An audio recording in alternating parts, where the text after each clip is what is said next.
사람들은 저마다 구원을 소망하면서 살아갑니다.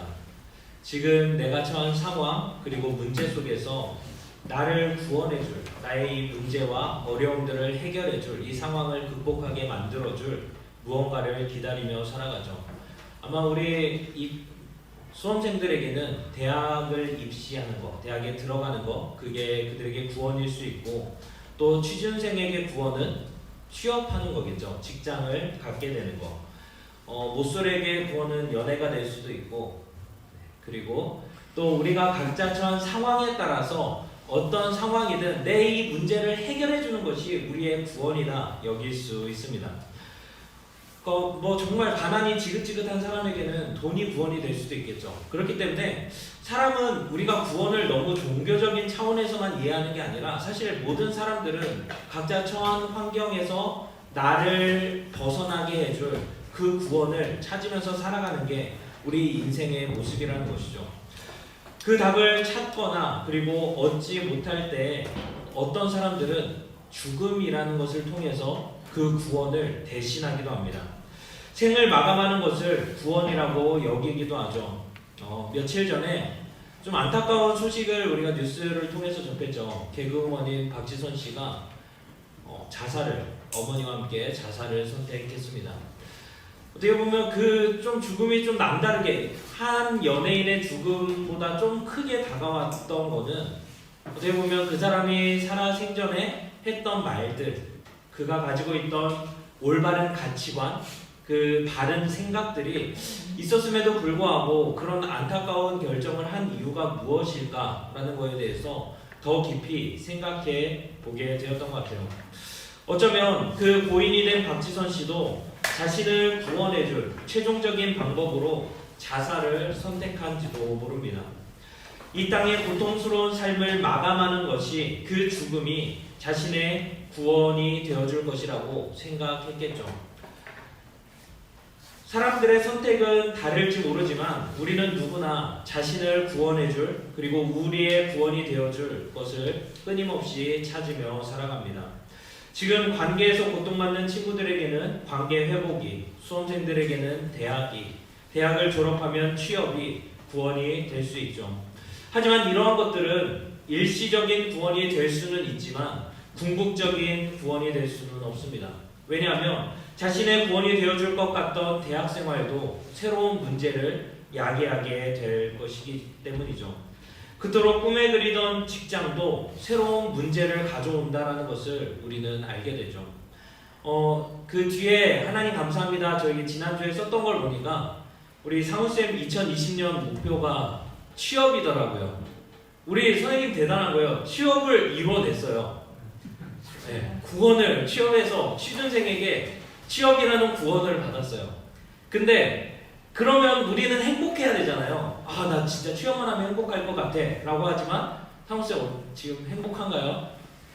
아니요. 지금 상우쌤이 되게 힘들어하고 여러분들 상우쌤을 위해서 기도를 많이 해주셔야 돼요. 지금 엄청 그토록 꿈에 그리던 직장을 가짐으로써 오히려 더 힘들게 되는 게 우리의 인생의 모습일 수도 있다라는 거예요. 어떻게 보면 우리가 원하던 것, 우리가 그토록 구원이라고 바라던 것들이 우리에게는 구원이 아닌 게 될 수도 있어요. 그리고 또 아이러니하게도 내가 진짜 대학만 가면 행복할 것 같지만 그 행복에도 등급이 매겨져요. 어떻게? 어떤 대학에 들어가느냐에 따라서 어느 학교에 가느냐에 따라서 우리는 행복에도 등급이 매겨진다는 것이죠. 심지어는 불행에도 등급이 매겨진다라고 해요. 여러분 빈첸이라는 친구 알죠? 빈첸이라는 친구 TV 안 보는구나. 네. 한번 다음 화면 보여주시겠어요? 빈첸이랑 우원재가 같이 했던 그 고딩 래퍼에서 이제 하나의 무대였는데 그 중에서 이제 전혀라는 곡이 있어요. 그런데 이제 우원재 파트 중에 그런 가사가 있어요. 돈 벌어도 또 쫄딱 망해도 똑같아. 여긴 불행마저 등수를 매기거든. 저는 이게 갑자기 확 귀에 와닿았어요. 우리들의 살아가는 삶이 그렇다고. 우리는 행복에만 등수를 매기는 게 아니라 불행에조차 등수를 매겨요. 그러고 뭐라고 하냐면 너 정도면 네가 무슨 불평을 해. 행복한데 너 정도면 행복한 거 아니야? 라고 하면서 이 사람이 불평할 수 있는, 불행하다고 말할 수 있는 힘든 것조차 내색하지 못하게 만드는 게 이 세상의 모습이더라고요. 저에게도 이런 모습들이 있어요. 지금 여기 길동교회 부목사님들이 이렇게 전임으로 계신 분이 3분 계신데 다 육아를 하는 세대예요. 다 애들이 5살에서 뭐 2살 이 사이예요. 그런데 그런 거죠. 이제 공교롭게도 자녀의 숫자가 박사영 목사님은 3명, 저희는 2명, 성화동 목사님은 1명이에요. 그러니까 에이 1명 가지고 힘들어하면 안 되지. 그래서 저는 3명한테 뭔가 힘들다고 내색하기 어려운. 근데 사실 육아 다 힘들죠. 저 1명일 때도 힘들었거든요. 1명 키울 때도 힘들었는데 사람이 진짜 이상한 게 뭐냐면 자기가 더한 상황이 되면 덜한 상황에 대해서 야 네가 뭔데 불평을 해 이런 마음들이 생긴다는 거죠. 우리 안에도 마찬가지예요.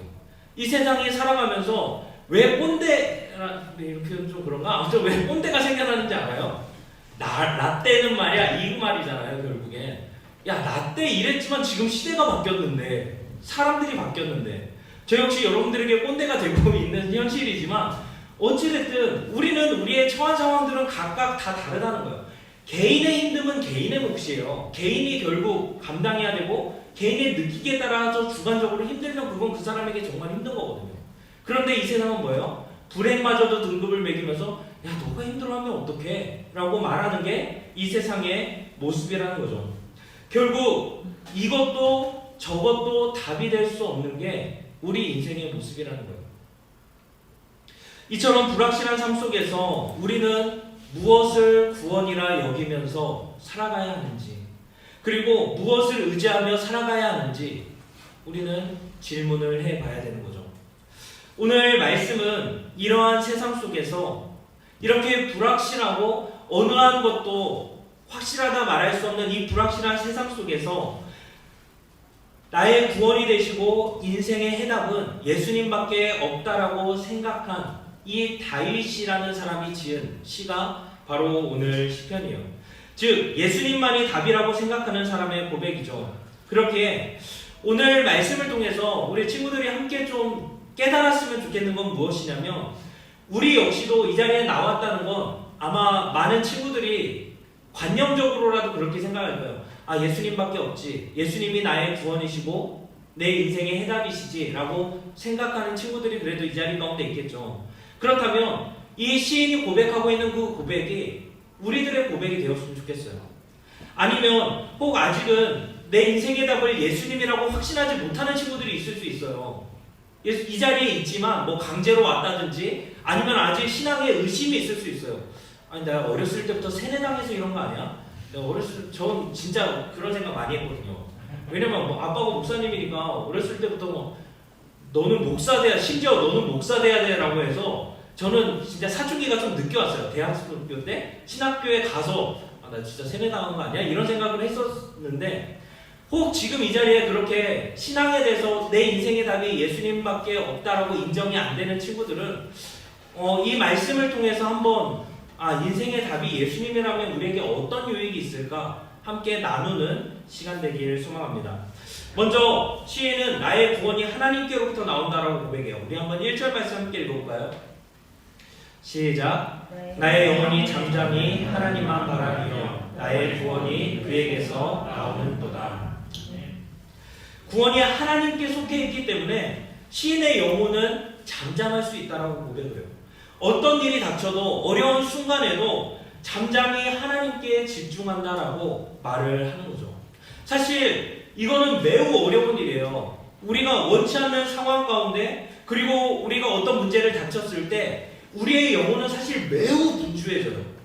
어떨 때는 막 이 문제로 인한 스트레스가 일어나기도 하고 두려움, 그리고 앞에 대한 걱정, 근심, 때로는 분노 이런 감정들이 소용돌이처럼 우리 안에 일어나게 돼요. 하지만 시인은 이 모든 상황 속에서 이게 하나님 안에 있다라고 생각을 하니까 구원이 하나님으로부터 나온다고 생각을 하니까 자기가 뭔가 요란스러울 필요가 없다라는 걸 느꼈던 것 같아요. 그래서 내가 뭔가를 이뤄내고 막아내고 이런 것에 달려있는 것이 아니라 하나님께 달려있기 때문에 나는 잠잠히 하나님을 바라봅니다 라고 고백을 해요.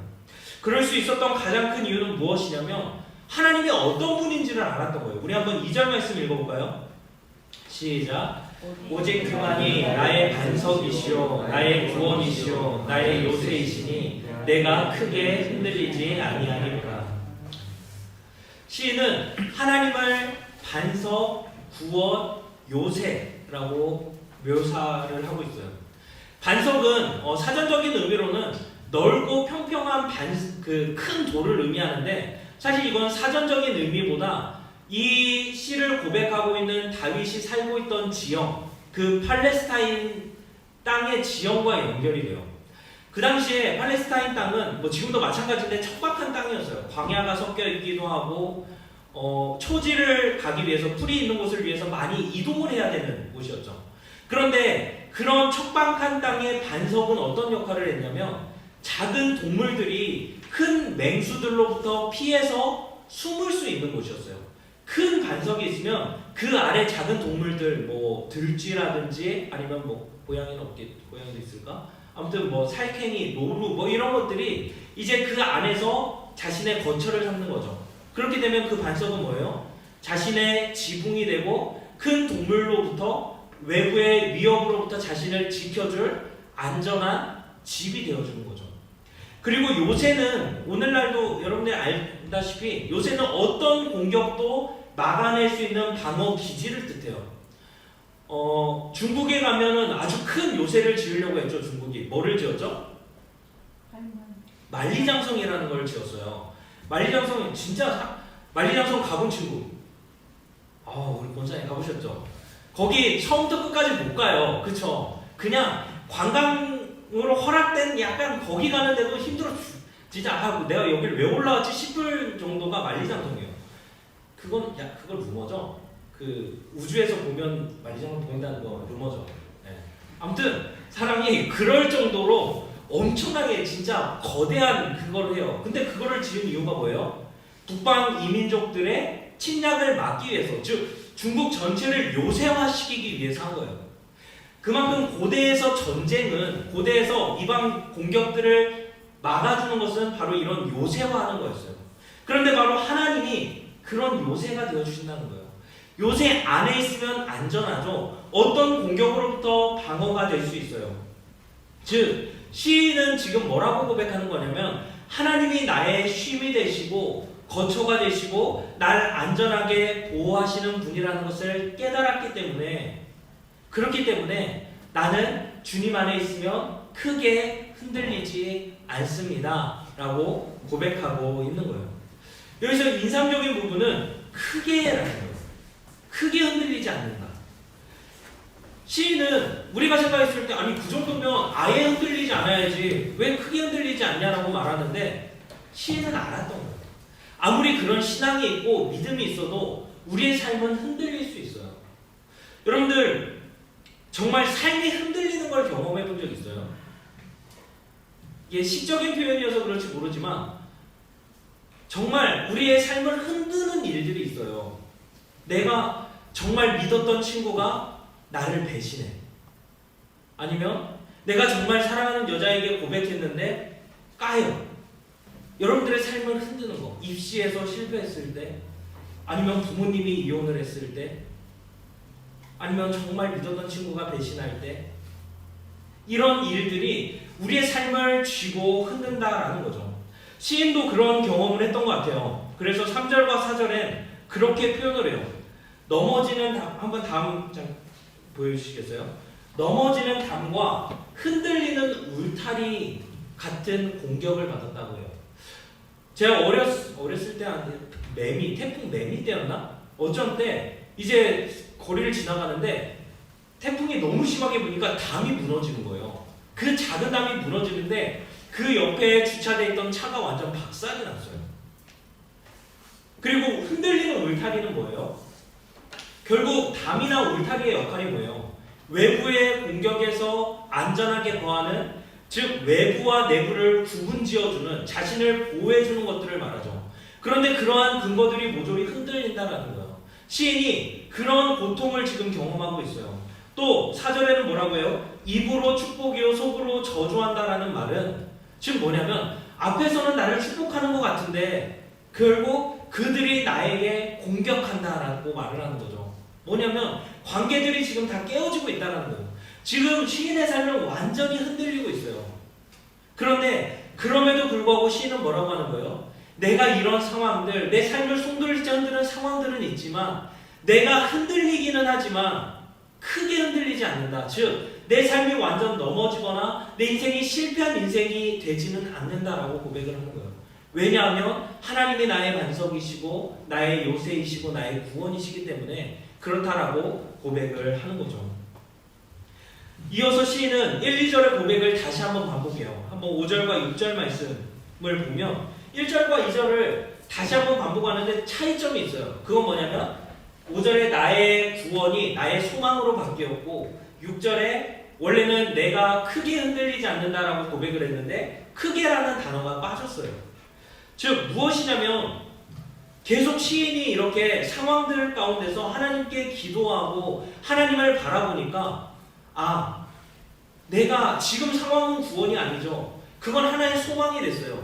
그런데 내가 하나님만 바라보다 보니까 내가 흔들리지 않을 수 있겠다라는 믿음이 자라나게 되는 거예요. 즉 끊임없이 하나님을 바라보니까 하나님이 어떠한 분이신지 나의 구원이시고 나의 요새이시고 나의 반석이신 것을 묵상하다 보니까 그렇다면 그런 하나님이 나와 함께 한다면 나는 흔들리지 않습니다 라고 고백을 하는 거예요. 그런데 여기서 우리가 주목할 단어는 오직 그만이라는 단어예요. 여러분 우리의 삶 가운데서 오직이라는 단어를 쓸 수 있을 만한 대상이 있을까요? 오직 유행가 가사 같은 거 보면 오직 그대만이 내 첫사랑 내 끝사랑 이런 가사도 있잖아요. 그런데 진짜 그래요? 첫사랑 있어요? 끝사랑일까요? 이미 쫑났죠? 네. 그게 우리 인생이에요. 우리는 그 순간만 나 진짜 그 사람 없으면 죽을 것 같지 않았어요? 그 정도는 아니었어요? 아니었던 것 같아요. 네. 아니 그 사람 아니면 안 될 것 같은데 진짜 웃겼던 게 제 아내가 어렸을 때 서태지를 좋아했대요. 그래서 진짜 막 엄청 꿈에도 나올 정도로. 그런데 그렇게 나 진짜 이 연예인 아니면 안 돼. 이렇게 우상화됐던 연예인도 결국에는 그냥 옛날 추억이 되는 거죠. 여러분들이 지금 정말 좋아하는 연예인이 있을 수 있고 하경이도 좋아하는 선생님이 있을 수 있어요. 하지만 그건 추억이 될 뿐 지나고 보면 끝사랑이 되기를 축원하고 싶진 않지만 어찌됐든 그게 시간이 지나면 변할 수 있어. 그게 우리의 인생이라는 거예요. 오직이라는 말을 쓸만한 대상이 이 세상에 없어요. 나 이것만 있으면 행복할 것 같아. 당장 우리 부상 친구들 나 이 대학만 들어가면 정말 행복할 것 같아 라고 하지만 이 직장만 들어가면 하면 행복할 것 같다라고 말은 하지만 그게 오직이라는 대상을 붙일 만한 능력이 안 돼요. 그만한 그 대상에 견고하지 않아요. 그런데 시인은 뭐라고 고백하는 거예요? 오직 주님만이 나의 반석이십니다 라고 고백하는 거예요. 그런데 하나님은 이 수식어를 감당할 만한 능력이 되시는 분이에요. 하나님은 이 수식어를 능히 감당하고 남을 만큼의 존재가 되시는 분이에요.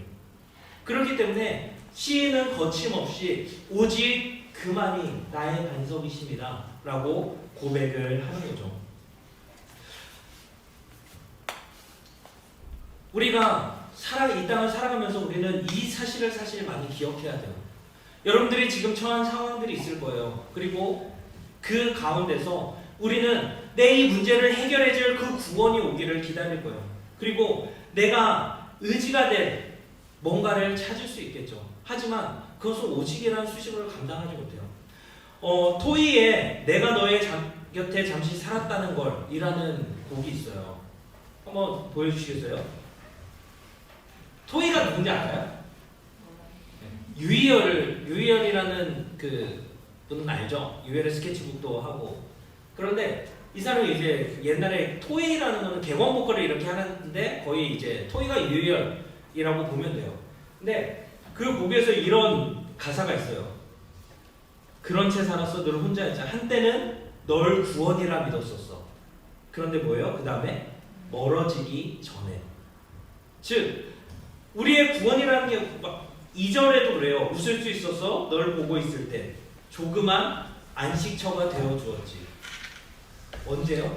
기한이 정해져요. 멀어지기 전에. 우리가 구원이라 여기고 안식처라 여기고 피난처라 여기는 것들이 사실은 기한이라는 게 있어요. 그 기한을 넘어서까지 책임져 주지 못한다라는 거예요. 우리는 이 사실을 기억하면서 살아야 돼요. 그런데 세상은 끊임없이 우리에게 뭐라고 말하냐면 다른 걸로 그걸 대체하면 된다고 말해요. 이게 구원이 안 돼? 그러면 내가 이걸 줄게. 이걸 가지면 너는 행복해질 거야. 결국 광고가 말하는 궁극적인 말이 뭘까요? 광고가 끊임없이 광고하는 게 CF가 광고하는 게 뭐냐면 너 이것만 있으면 행복해. 근데 막상 가지니까 어때요? 안 행복해. 그러면 이거 있으면 행복해. 그러면 이거 있으면 세상은 끊임없이 우리를 만족하게 해주고 구원해줄 것들을 추구하면서 살아가요. 너 이것만 있으면 편할 수 있어. 안식처가 되어줄 거야 라고 말하지만 그거에 기한이 있다는 거죠. 그런데 세상이 그렇게 살아가는 이유는 뭘까요? 답을 알지 못하기 때문이죠. 그런데 우리는, 그리고 예수님을 믿는 사람들은 인생의 답이 무엇인지를 알고 있어요. 예수님만이 우리의 답이에요. 답을 알면 사실 풀기가 쉬워요. 문제를 풀기가 쉬워요. 무슨 말이냐면 여러분들 수학 좋아해요? 수학 저는 별로 안 좋아했는데 아무튼 수학에서도 그래요. 제가 이제 수학을 못하는 사람들의 특징이라고 해야 될까? 그걸 이해하기 위해서는 먼저 답지에서 답을 먼저 찾아요. 그리고 이게 이 답이었으면 이거를 역추적하다 보면 이렇게 푸는 거구나 라는 거를 알 수가 있어요. 저는 인생도 마찬가지라고 생각을 해요. 우리가 인생의 답이 예수님이라는 것을 먼저 기억하면 우리가 그것을 역추적해 가다 보면 우리의 삶의 풀이들, 우리의 삶의 어려움들을 만났을 때 그 풀이의 해법을 찾을 수가 있어요. 인생의 답이 예수님이라는 것을 고정시켜 놓으면 우리는 어려운 일들을 만날 때, 때로는 시험이 닥치고 우리의 삶에 문제들이 생길 때 우리는 예수님이 답이지, 그렇다면 이거는 이렇게 해결해 가면 되는구나 라는 것을 깨달아갈 수가 있어요. 즉 돌아가는 게 아니라 좀 더 빠르게 하나님을 찾을 수 있다는 거예요. 오늘 시편은 그렇게 삶의 원리를 깨달은 사람의 시편이에요. 다윗은 평생에 걸쳐서 하나님에 대해서 깨달았죠. 그리고 이러한 시편을 지금 쓴 거겠죠. 그렇다면 어떻게 보면 저는 그렇게 생각을 해요. 이건 하나의 공식이라고 생각을 해요. 공식의 유익한 점, 장점은 뭘까요? 수학 공식. 빠르죠. 그러니까 굳이 원리를 모르더라도 그냥 공식에 대입해다 보면 답이 나와요. 저는 이제 졸업해 탄젠트, 함수 이런 거 왜 그런지 알아요? 알 수도 있겠다. 근데 저는 모르겠거든요. 그게 왜 그렇게 되는지 모르겠어요. F는 MA 이런 거 하면은 기억나는 게 그런 거밖에 없는데 아무튼 왜 그런지 원리는 몰라요. 그런데 어떻게 돼요? 답을 그 공식에 대입하면 풀이가 되는 거예요. 아직 여러분들이 신앙의 이 원리는 모를 수 있어요. 그런데 공식과도 같이 오늘 말씀을 우리가 대입해보면 좋을 것 같아요. 그게 바로 8절 말씀이에요. 우리 한번 8절 말씀 함께 읽어볼까요? 시작. 백성들아 시시로 그를 의지하고 그의 앞에 마음을 토하라. 하나님은 우리의 피난처시로다. 여러분들이 잘 모를 때는 이 말씀을 기억하고 이 말씀대로 하면 돼요. 뭐냐면 시시로 그를 의지하라고 말을 해요. 시시로가 뭘까요? 계속 순간순간 우리가 착각하는 게 뭐냐면 우리는 어려울 때 하나님을 의지한다고 생각을 해요. 그런데 다윗은 뭐라고 말하냐면 시시로 주님을 의지하라고 말해요. 힘든 때 우리의 인간의 본성은 시시로 자신을 들여다봐요. 그러니까 내가 뭔가를 해야 되지, 내가 뭘 해야 되지라고 생각을 하는데 다윗은 뭐라고 말하냐면 시시로 주님을 의지하라고 해요. 힘든 때든 기쁠 때든 주님을 항상 기억하고 주님을 바라보라고요. 그러면서 뭐라고 하냐면 그의 앞에 마음을 토하라. 이거는 우리에게 엄청난, 우리 예수님을 인생의 답이라고 여기는 사람에게 누리는 특권이에요. 우리의 마음을 우리는 누구에게 공감받을 수 있어요? 우리의 마음을 100% 공감해주는 친구 있나요? 물론 있다라고 여겨질 수 있어요, 여러분들 때는. 근데 살아보니까 뭐라고 하냐면 가족밖에 없다라는 말이 뭔지를 알겠더라고요. 무슨 말이냐면 지금 여러분들은 좀 공감하기 어려울 수 있는데 결국에는 다 떠난다는 거예요. 하지만 가족은 곁에 남는다는 거죠. 근데 그 가족조차도 어떨 때는 우리를 힘들게 하잖아요. 그런데 우리의 마음을 토할 때 우리가 마음에 있는 걸 다 배설하고 다 토해내도 하나님은 그거를 들으신다는 거예요. 왜? 주님은 우리의 피난처시기 때문에 그래요. 우리가 어려울 때, 힘들 때, 우리가 위험에 처할 때 우리가 그 반석 대신 주님 안에 들어가면 그 반석이 우리의 지붕이 되어주시고 우리를 안전하게 지켜주시는 피난처가 되어주시기 때문에 우리는 시시각각 주님 앞에 나아가면 된다는 거예요. 이거는 신앙의 공식과도 같아요.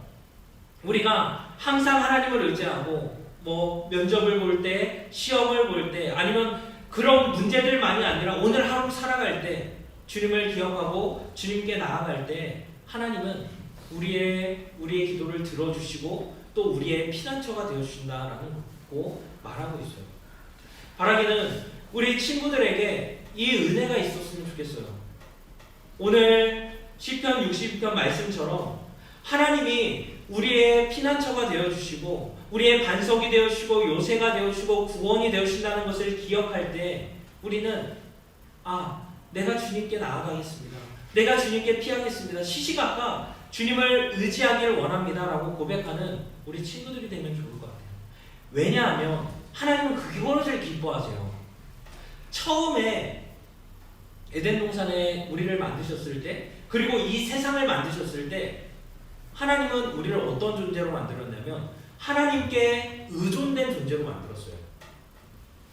그러니까 우리는 그렇잖아요. 자녀든 뭐든 나를 너무 의존하는 사람이 있으면 좀 버거워. 좀 힘들어. 제가 사역자긴 한데도 막 너무 들러붙으면 좀 이런 마음이 들 때도 있어요. 그런데 하나님은 그 모든 것을 감당할 만한 능력이 있으신 분이에요. 오직이라는 말을 쓸 만한 능력을 갖추신 분이에요. 그리고 그렇게 자신에게 들러붙는 것을 기뻐하세요. 그렇다면 그걸 기뻐하신다면 우리는 하나님께 붙어있으면 돼요. 시시로 하나님을 의지하고 하나님께 우리가 갖고 있는 감정들을 솔직하게 토해내고 그리고 주님 아래 피할 때 주님은 우리의 반석이 되어주시고 요새가 되어주시고 또 구원이 되어주신다는 거예요. 우리 이 시간 함께 고백했으면 좋겠어요. 시편 62편과